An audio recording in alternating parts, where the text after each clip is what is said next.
संत शिरोमणि आचार्य गुरुवर श्री विद्यासागर जी महाराज की जय। और हम योग प्रणेता पूज्य गुरुवर श्री प्रणम्य सागर जी महाराज की जय। ओम अरहम नमः। धर्म प्रेमी बंधुओं, श्री तत्वाद सूत्र ग्रंथराज जी के तृतीय अध्याय की कक्षा में आप सभी का स्वागत है। अध्याय 3 में सर्वज्ञ देव द्वारा बताए हुए जैन भूगोल का अध्ययन करेंगे, जो हमारे मोक्ष मार्ग को और भी सुदृढ़ बनाएगा। ओम अरहम नमः। मोक्ष मार्गस्य नेतारं भेत्तारं कर्मभूरतां ज्ञातारं विश्वतत्त्वानां वन्दे तद्गुणलब्धये। देवादिदेव आदिम तीर्थंकर श्री ऋषभनाथ भगवान की, वर्तमान शासन नायक श्री वर्धमान महावीर भगवान की, परम पूज्य आचार्य गुरुवर श्री विद्यासागर जी महाराज की। मिलेच्छ जो होते हैं वो दो प्रकार के मुख्य रूप से विभाजित किए गए हैं। एक तो कर्म भूमिज मिलेच्छ और एक कहलाते हैं अंतर भूमिज मिलेच्छ, है ना। जो कर्म भूमि मिलेच्छ होते हैं वो तो यही मिलेच्छ कहलाते हैं। एक तो कर्म भूमि के आसपास रहने वाले 5 खंडों में रहने वाले मिलेच्छ, वो भी कर्म भूमिज मिलेच्छ हैं। या कर्म भूमियों में भी रहने वाले कुछ मिलेच्छ होते हैं जो कि अलग अलग जाति में, जैसे जो निम्न तरीके से अपना जीवन जीते हैं, निम्न प्रकार का जिनका आचरण रहता है और कोई जिनको धर्म कर्म से प्रयोजन नहीं रहता है, केवल हिंसा और पाप इत्यादि में ही आनंद मनाते हुए जो लोग अपना जीवन जीते हैं और जिन्हें किसी भी प्रकार के धर्म भाव से कोई मतलब नहीं होता, ऐसे लोगों को भी कर्म भूमिज मिलेच्छ समझना चाहिए, है ना। तो ये कर्म भूमिज मिलेच्छ जैसे सबर, पुलिंद, किरात आदि जो जातियां हैं ये मिलेच्छों में गिनी जाती हैं। इसके अलावा जो अंतर्द्वीपज मिलेच्छ होते हैं, अंतर्द्वीपज मिलेच्छ जो कि समुद्रों में होते हैं, लवण समुद्र और कालोदधि समुद्र, 2.5 द्वीप के भीतर 2 ही समुद्र हैं। तो इन अंतर्द्वीपज मिलेच्छों का रहना इन समुद्रों के किनारे और समुद्रों के अंदर है। इनके स्थान बने हुए हैं कहां पर? लवण समुद्र में और कालोदधि समुद्र में। तो इनकी संख्या बताई गई है 96 होते हैं। कितने? 96। 48 तो स्थान हैं इनके लवण समुद्र में, लवण समुद्र की बाउंड्रियों से छूते हुए, और 48 ही हैं कालोदधि समुद्र के। तो जैसा लवण समुद्र के आपको बता दूं वैसा ही आप कालोदधि समुद्र का भी जान लेना, है ना। तो लवण समुद्र में 8 दिशाओं में 8 प्रकार के यह स्थान हैं। इन्हें क्या बोलेंगे? अंतर्द्वीपज मिलेच्छों के स्थान, द्वीपों के अंदर। तो 8 दिशाओं में ये 8 जान लो, 4 दिशाएं 4 विदिशाएं, ठीक है। और उनके जो अंतराल होते हैं उन अंतरालों में भी 8 और मान लो। तो ये कितने हो गए? 8 और 8 16, है ना। फिर एक भरत क्षेत्र के पास में हिमवान पर्वत था, है ना। वो हिमवान पर्वत पूर्वा पर आया था, ऐसा बताया था ना। तो वो लवण समुद्र से छूता है। तो लवण समुद्र के छूता है तो दोनों ओर छूता है, एक इधर उसका भाग जाता है, एक इधर जाता है। पूरब की ओर भी छू रहा है लवण समुद्र से, पश्चिम की ओर भी छू रहा है। तो उसके दोनों पार्श्व भागों पर भी 2 ये मिलेच्छों के द्वीप बने हुए रहते हैं। तो ये 2 स्थान हो गए। ठीक इसी तरीके से ऐरावत क्षेत्र के पास में, जो वहां पर कौन सा पर्वत होगा? शिखरी पर्वत। तो उसके भी दोनों पार्श्व भाग में 2 ये द्वीप बने होंगे, इन्हें अंतर्द्वीप इन्हीं को बोलते हैं, दोनों ओर। तो 2 ये स्थान हो गए, है ना। और फिर भरत क्षेत्र में भी एक विजयार्थ पर्वत है। वो विजयार्थ पर्वत भी इसी तरीके से फैला हुआ है, तो उसके भी दोनों पार्श्व भागों में 2। और ऐरावत क्षेत्र में भी जो विजयार्थ पर्वत होगा उसके भी दोनों पार्श्व भागों में 2। ऐसे करके 2-2 ये हो गए। तो ये टोटल कितने हो गए?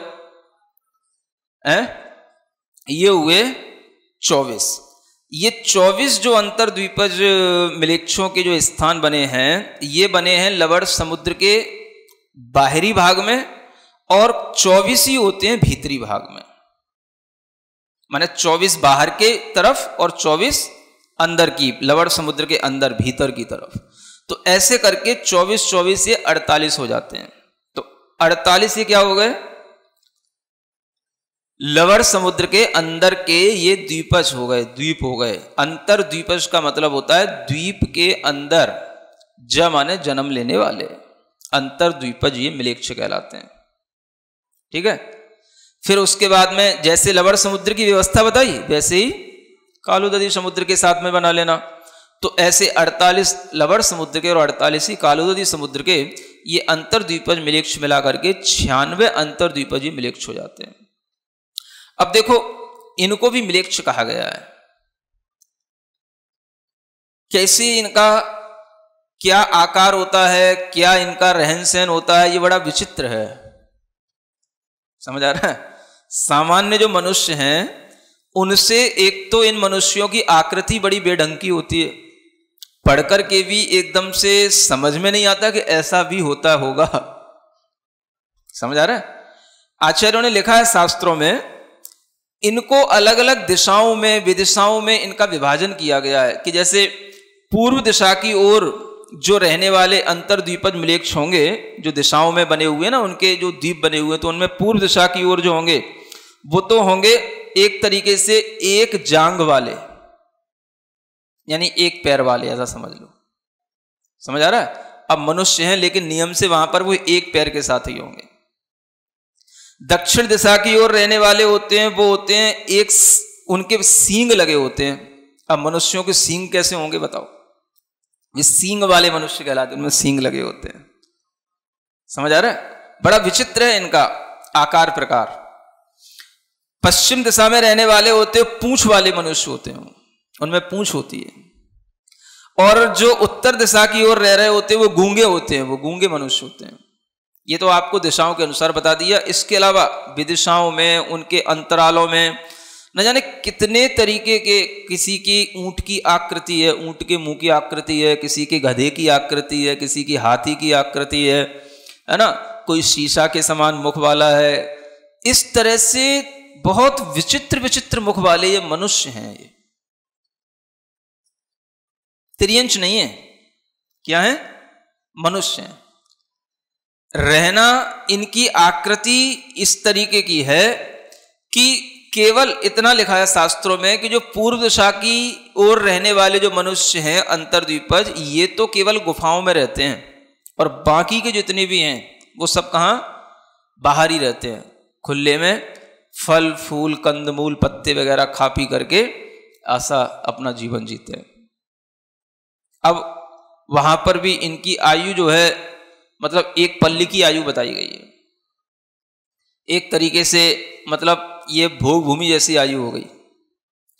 अब इन मनुष्यों की अगर इस तरीके से स्थिति है और ये वहां की मिट्टी इत्यादि खा करके जीते हैं, तो ये मनुष्य जो है बड़े विचित्र टाइप के मनुष्य हैं। ये अंतर्द्वीपज मनुष्यों की जो मिलेच्छों की व्यवस्था है, ये बहुत ही मतलब कहना चाहिए मनुष्य होते हुए भी ये दुखी मनुष्य ही समझना चाहिए इनको।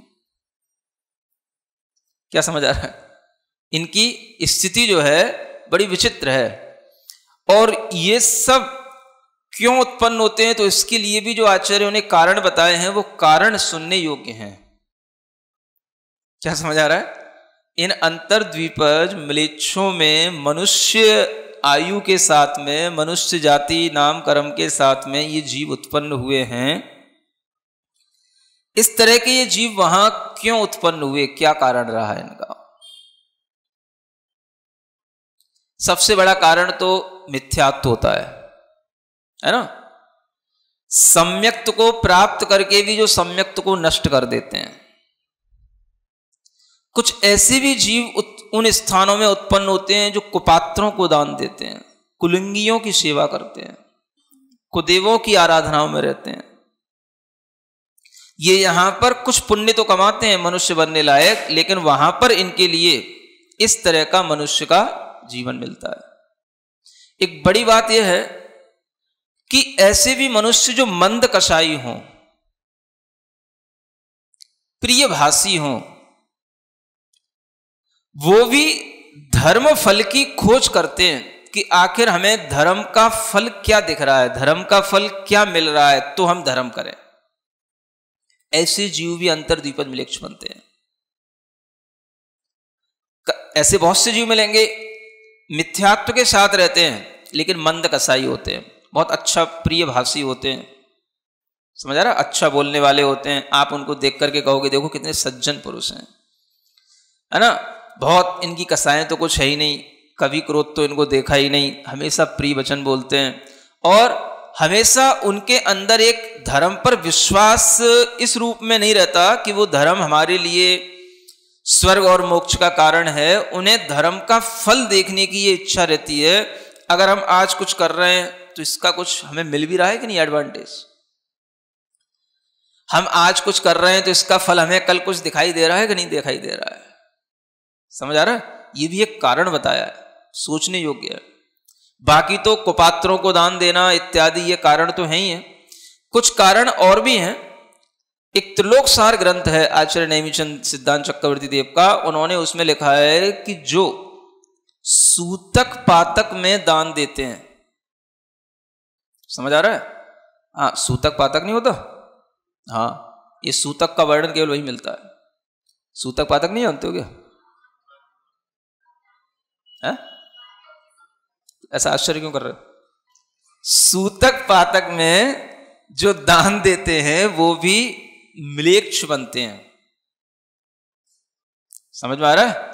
आपको बचना चाहिए। एक और विशेष बात लिखी हुई है, जो स्त्रियां जब ये रजस्वला स्थिति में होती हैं उस समय पर उनके स्पर्श भी यदि हो जाते हैं, उनके स्पर्श के साथ भी जो दान देते हैं तो वो दान देने से भी म्लेच्छ बनते हैं। इस तरीके का अंतर्द्वीपज म्लेच्छ बनते हैं।